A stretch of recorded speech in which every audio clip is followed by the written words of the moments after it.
여호수아 9장 14절부터의 말씀, 구약 성경 332페이지에 있습니다. 여호수아 9장 14절부터의 말씀을 제가 읽겠습니다. 무리가 그들의 양식을 취하고는 어떻게 할지를 여호와께 묻지 아니하고 여호수아가 곧 그들과 화친하여 그들을 살리라는 조약을 맺고 회중 족장들이 그들에게 맹세하였더라. 그들과 조약을 맺은 후 사흘이 지나서야 그들이 이후에서 자기들 중에 거주하는 자리라 함을 들으니라. 이스라엘 자손이 행군하여 셋째 날에 그들의 여러 성읍에 이르렀으니 그들의 성읍들은 기브온과 그비라와 브에롯과 기린 여아람이라. 그러나 회중 족장들이 이스라엘의 하나님 여호와로 그들에게 맹세했기 때문에 이스라엘 자손이 그들을 치지 못한지라. 그러므로 회중이 다 족장들을 원망하니 모든 족장이 온 회중에 이르되 우리가 이스라엘 하나님 여호와로 그들에게 맹세하였은즉 이제 그들을 건드리지 못하리라. 우리가 그들에게 맹세한 맹약으로 말미암아 진노가 우리에게 임할까 하노니 이렇게 행하여 그들을 살리리라 하고 무리에게 이르되 그들을 살리라 하니 족장들이 그들에게 이른 대로 그들이 온 회중을 위하여 나무를 패며 물을 깃는 자가 되었더라.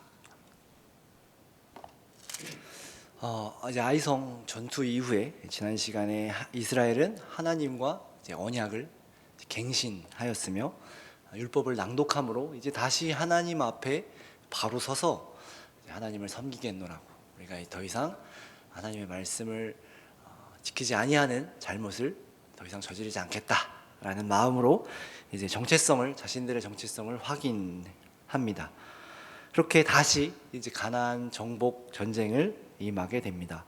이후 9장을 보면 이에 대한 가나안 족속의 반응은 두 가지입니다. 싸우려고 하는 자와 두려워 떠는 자가 생겨납니다. 싸우려고 하는 자들은 이제 9장 전반부에 보면 헷 족속, 아모리 족속, 가나안 족속, 브리스 족속, 히위 족속, 여부수 족속이었습니다. 이들은 연합하여 이스라엘과 싸우기로 결정했습니다. 아마도 아이성 전투에서 패배한 이스라엘을 보고 우리가 힘을 모으면 아마도 우리가 이길 수도 있겠구나라는 그런 생각을, 희망을 가졌을 것이고, 우리가 더 힘을 합해 싸우자라는 이제 반응이 있었습니다. 그러나 이들은 이제 나중에 보면 대부분 이스라엘에게 이제 진멸당하게 됩니다.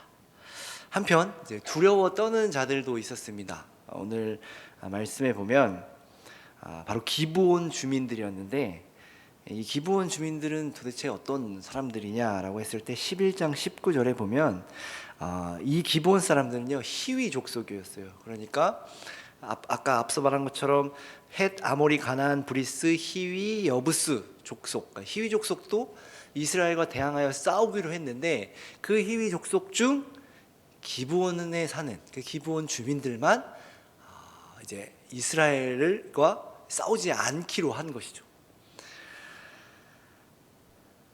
그냥 두려워만 하고 끝난 것이 아닙니다. 그냥 두려워 떠서 우리 어떡하나가 아니라 이들은 꾀를 내어 살 방법을 이제 간구하는데 그것이 9장의 내용입니다. 우리가 읽진 않았지만 4절에 보면, 9장 4절에 보면 이렇게 이야기를 합니다. 꾀를 내어 사신의 모양으로 꾸미되 헤어진 전대와 헤어지고 찢어져서 기운 가죽 포도주 부대를 나귀에 싣고 그 발에는 낡아서 기운 신을 신고 낡은 옷을 입고 다 마르고 곰팡이가 난 떡을 준비했다라고 하죠. 우리가 이렇게 보면 뭐지라고 하겠지만 당시 사절단이라고 해야 될까요? 먼 나라에서 온 사절단의 모습을 그대로 이제 꾸민 것이죠.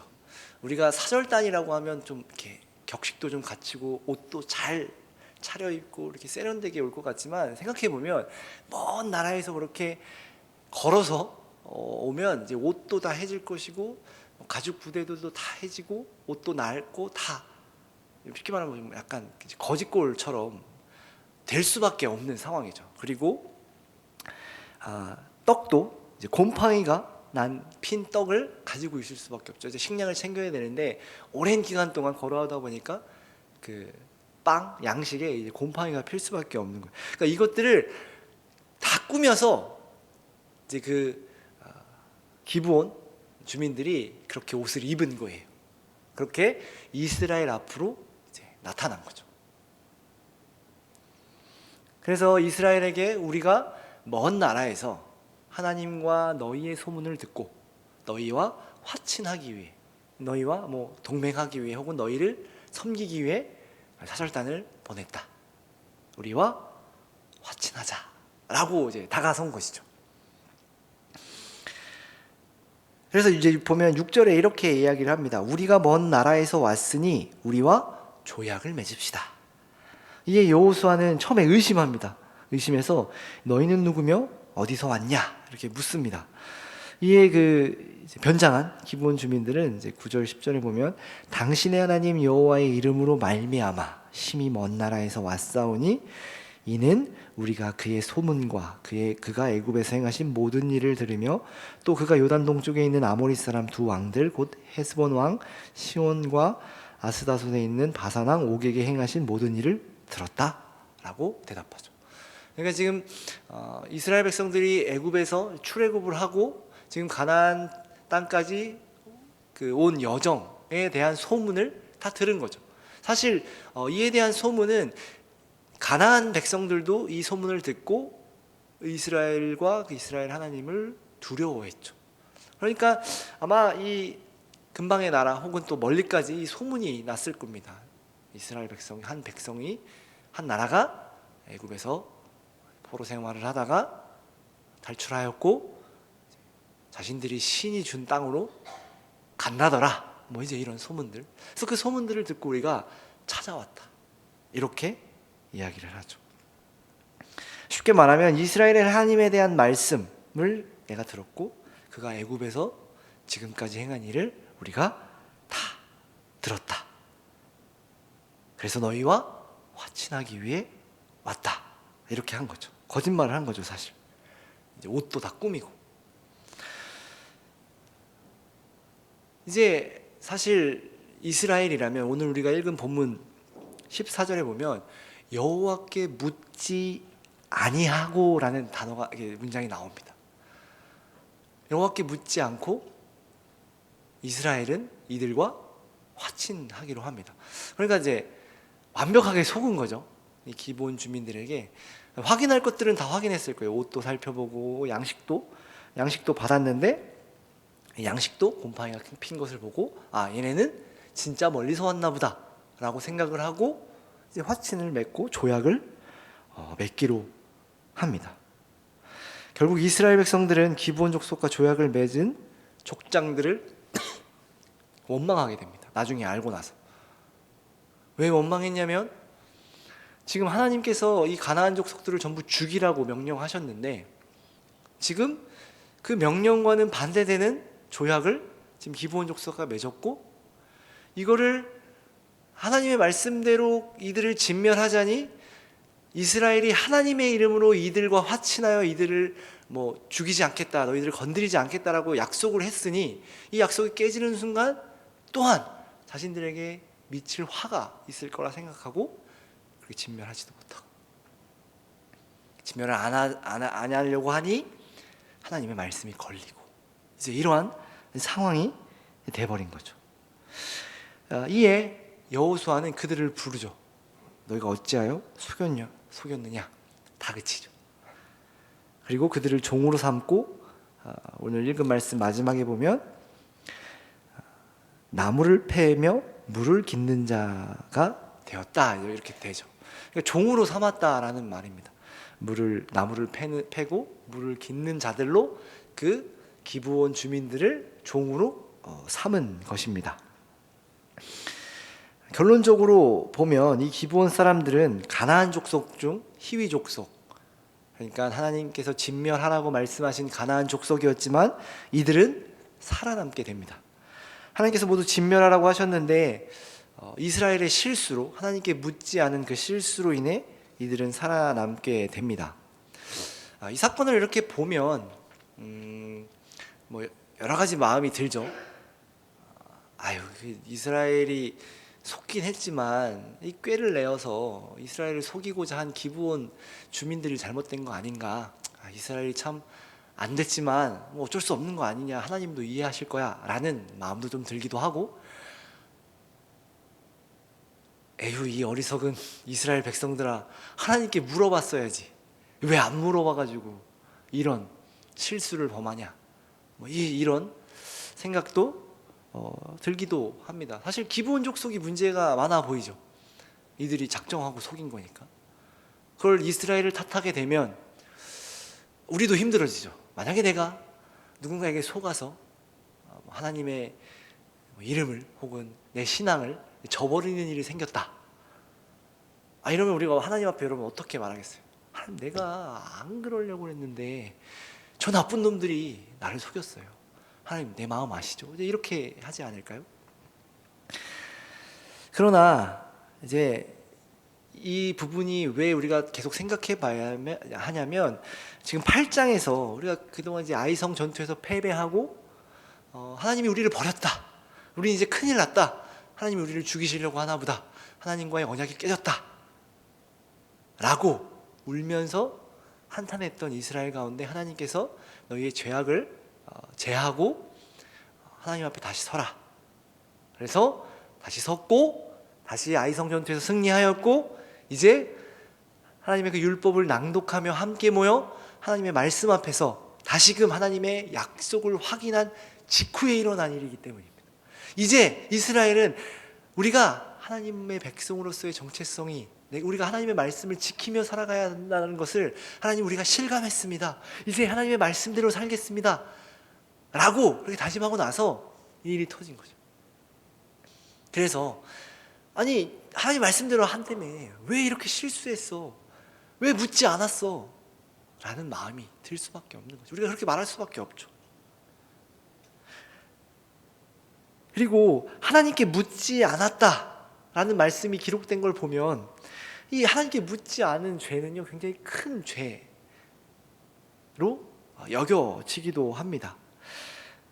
하나님께 묻지 않았다라는 말씀은 이제 이후에 사울 왕을 떠오르게 하는데, 사울은요 하나님께 묻지 않고 자기의 생각대로 하다가요 하나님께 버림을 받았습니다.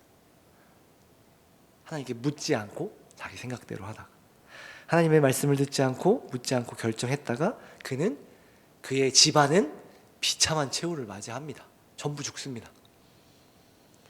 그러니까 지금 이스라엘의 잘못은 어찌 보면 그 아이성 전투 때 잘못했던 잘못은 아간이라는 한 사람, 그 사람이 하나님의 말씀을 듣지 않고 재물을 취했기 때문에 벌어진 일이라고 친다면, 지금 이 말씀은 좀 더 큰 거죠. 이스라엘의 지도자들이 하나님께 묻지 않은 잘못, 사실상 아이성 전투의 잘못보다 더 큰 잘못처럼 보입니다. 그런데 그 이제 앞장에 아이성 전투에 패배했을 때 하나님의 반응과 지금의 하나님의 반응은 너무나도 다릅니다. 사실 9장의 말씀은 지금 어떤 일이 벌어졌는지에 대한 내용이 서술되고 있는데, 지금 이스라엘이 잘못했다라는 것, 그리고 기브온 주민들이 꾀를 내었다는 것에 대해서 하나님이 아무런 반응이 없으시다라는 겁니다.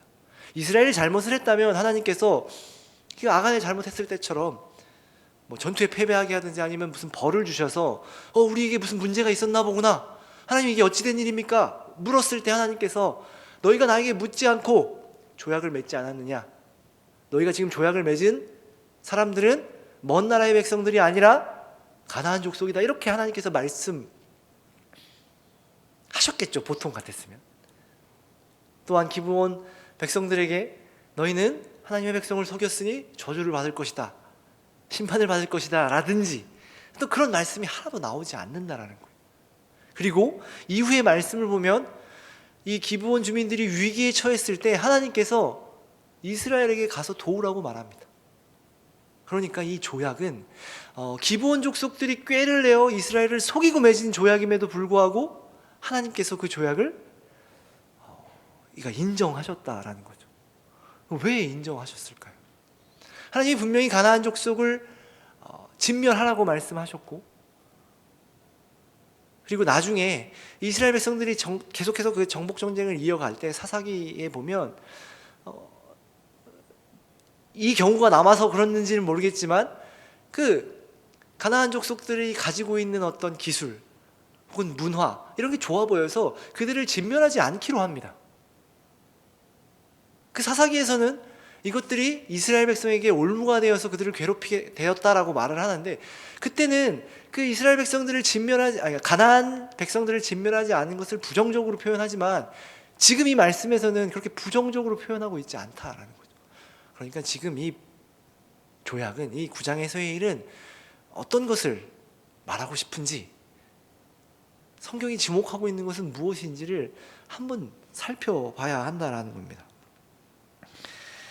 오늘 말씀에 보면 이 기브온 사람들은요, 이스라엘의 다른 족속들과 마찬가지로 하나님과 이스라엘에 대한 소문을 들었습니다.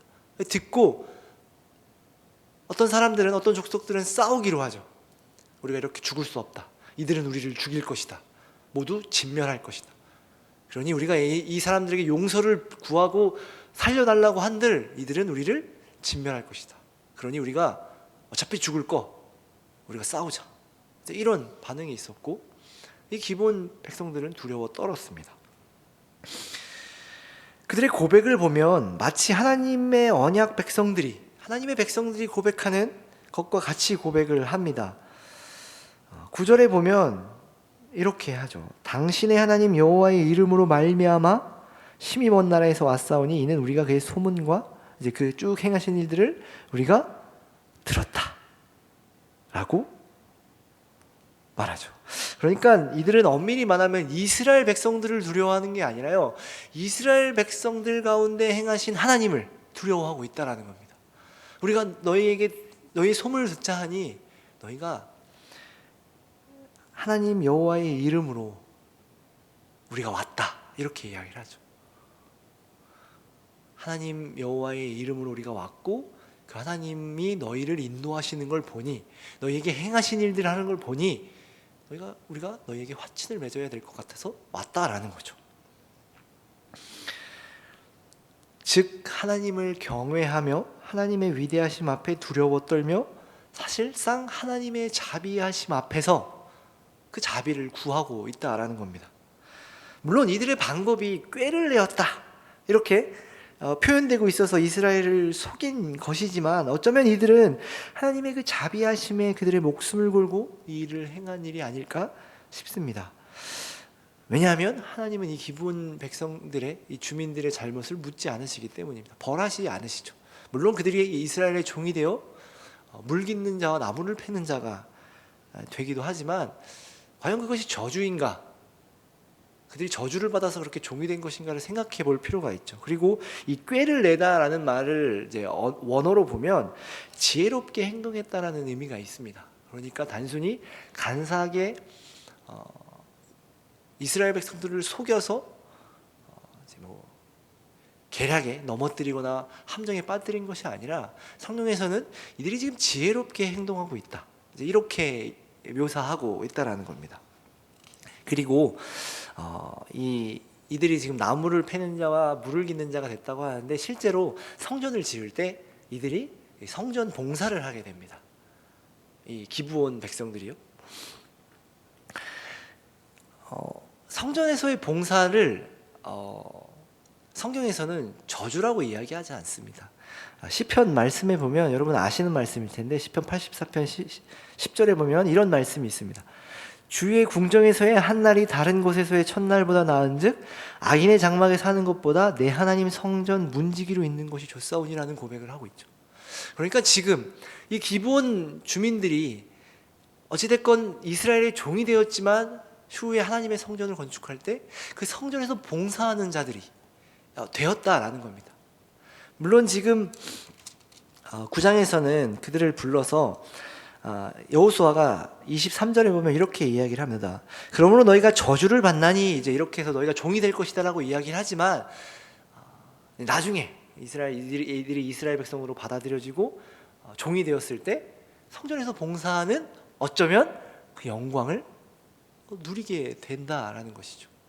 그러니까 이 사건은 어떤 부정적인 사건이 아니라 굉장히 긍정적인 사건으로 묘사되고 있다라는 겁니다. 그러니까 지금 성경은 기브온 주민들의 꾀에 넘어가 실수하는 이스라엘보다는 지금 집중하고 있는 것이 무엇이냐면 하나님을 알며 하나님을 두려워하는 자에 대한 하나님의 자비하심을 드러내고 있습니다. 또한 더 나아가 그 언약, 하나님이 이스라엘과 맺은 그 언약이라는 것이 얼마나 대단한 것이고 그 언약 안에 든다면 그렇게 하나님이 우리에게 행하실 것임을 이제 보여주는 사건이기도 하죠. 진멸해야 할 적이었지만 그들을 품어주시는 하나님의 사랑이 나타납니다. 이것은 신약 시대에 와서 더 극명히 드러나죠. 하나님은 우리를 용서하시기 위해, 우리를 살리시기 위해 예수님을 보내셨습니다. 요한복음 3장 16절 말씀은 여러분 다 아는 말씀이고 그 뒤에 17절 말씀에 보면 하나님이 그 아들을 세상에 보내신 것은 세상을 심판하려 하심이 아니요 그로 말미암아 세상이 구원을 받게 하려 하심이라. 하나님은 우리를 살리기 위해 오셨다라는 거죠. 그러니까 구약 시대, 사실 구약 시대는 하나님을 믿기 위해서는 유대교를 개종해야 했고 유대교 안에 들어가 유대인이 되어야만 하나님의 백성이 되는 구조였습니다. 그러니까 이 기브온 주민들은 진멸해야 할 족속이었지만 어쨌든 지혜롭게 행동하여 하나님의 백성이 되는, 물론 종으로서지만 하나님의 백성이 되는 그 하나님의 자비하심과 사랑을 경험했다라는 겁니다. 하나님이 이방인을 진멸하라고 명령하신 그 시대 속에서도 이 기브온 주민들은 하나님의 자비하심으로 말미암아 살아남게 됩니다. 살아남아 이스라엘의 종이 되어 성전에 봉사하는 자들이 되는 것입니다. 라합이 그랬고요. 하나님을 두려워하는 자들, 그리고 하나님을 두려워해 하나님의 자비하심 가운데 거하게 된 이방인들을 보면 라합이 그랬죠. 기브온 주민들이 그랬습니다. 하나님이 행하신 일과 하나님을 두려워하며 하나님을 의지하는 자들을 하나님은 그냥 두지 않으심을 우리가 이 성경을 통해서 확인할 수 있습니다. 우리에게도 이러한 자비와 사랑이 있어야 합니다. 우리가 받은 그 자비와 사랑, 우리 인생 가운데서도 우리는 그 자비와 사랑을 가지고 우리에게 이웃에게 나아가야 합니다. 하나님은 우리의 모든 죄를, 모든 경우를, 모든 상황 속에서의 어떤 모든 일들을 다 용서하셨습니다. 우리도 하나님을 닮아가는 자들이라면 우리도 그 자비하심과 사랑으로 우리 이웃과 형제와 교회를 대해야 합니다. 저도 이 말씀 앞에서 제 삶을 돌아보며 나에게는 이러한 자비와 사랑이 있는가? 나에게 잘못하는 자들의 앞에서, 혹은 나를 괴롭히는 사람 앞에서. 물론 너무 어려운 일이고 어려운 일이라서 나는 용서하지 못하지만 하나님께 나와 하나님, 나에게 하나님의 자비하심과 사랑이 없음을 용서하여 주옵소서. 하나님, 그런 사랑과 용서를, 그 자비하심을 나에게도 주옵소서 라는 기도를 드릴 수 있는 그런 신앙인이 되어야겠다라는 마음이 들기도 합니다. 우리가 하나님의 자녀라면, 우리가 하나님의 백성이라면 이 자비와 사랑을 가지고 있어야 합니다. 그리고 우리가 받은 이 하나님의 자비와 사랑으로 형제를 사랑하며 이웃을 사랑하며 용서해야 하는 겁니다. 우리에게도 이러한 자비와 사랑이 있는지 여러분 한번 돌아봤으면 좋겠습니다. 한 번에 다 하려고 그러면 어려울 겁니다. 먼저는 교회에서, 우리 같이 하나님을 믿는 백성들 사이에서 자비와 사랑이 있는가? 실천하고 있는가? 행하고 있는가? 돌아보고, 또 이렇게 교회에서 그렇게 잘 교제하고 하나님의 자비와 사랑을 나눈 다음에 세상으로 나아가, 아니면 나의 가정으로 나아가, 나와 가장 가까이 있는 사람들에게 그 자비와 사랑을 보이고 또한 행하는 그런 인생을 우리가 살아가야 합니다. 노력해야 합니다. 신앙은 저절로 되는 게 없습니다. 여러분 노력하셔야 합니다. 물론 우리가 구원을 받기 위해 노력하라는 말은 아닙니다. 이미 우리는 구원을 받았고 하나님의 자녀가 되었으니, 하나님의 백성이 되었으니 여러분 애써야 합니다. 신앙으로 살아가기 위해 힘써야 합니다. 요즘에 이렇게 말하면 다들 교회 안 온다 그러더라고요. 교회에서도 부담 준다고. 저도 이런 말 잘 안 하는데 오늘 이제 말씀을 보다 보니 이런 말을 하게 되는 것 같아요.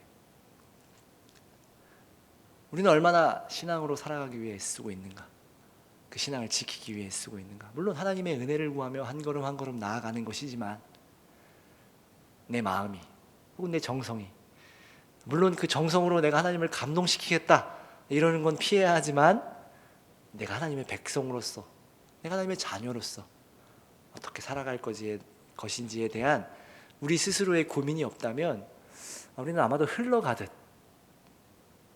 왔다 갔다 하는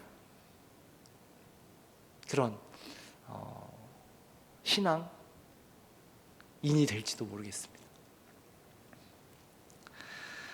하나님이 그러하셨듯이 하나님이 원하시는, 하나님이 우리에게 행하시는 그 자비와 사랑이 넘치는 여러분들의 인생이 되길 원하고, 더욱더 하나님 의지하시고 더욱더 힘쓰고 애써서 하나님의 백성다운, 하나님의 자녀다운 삶을 살아가는 저와 여러분 되기를 바랍니다.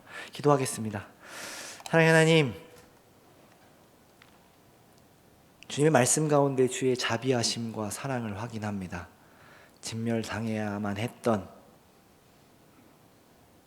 그들을 살리시고 그들을 주의 백성으로 삼아 주셨습니다. 우리 또한 죄로 인해 죄의 자녀들이었던 우리들을 하나님께서 구원하여 주시고 우리를 하나님의 자녀 삼아 주셨습니다. 우리는 그 자비하심과 사랑 가운데 지금 우리의 인생을 살아가고 있음을 기억합니다. 이제 우리가 주께 받은 그 은혜와 자비와 사랑을 세상에 보이며 우리 이웃을 사랑하며 용서하며 그렇게 애쓰며 살아가는 주의 백성들 되게 하시고 주님이 기뻐하시는 그런 예배자가 되어 하나님 앞에서 주님을 따라가는, 주님을 의지하는, 주님만 바라보는 그런 인생 살아가게 하옵소서. 예수님 이름으로 기도합니다. 아멘.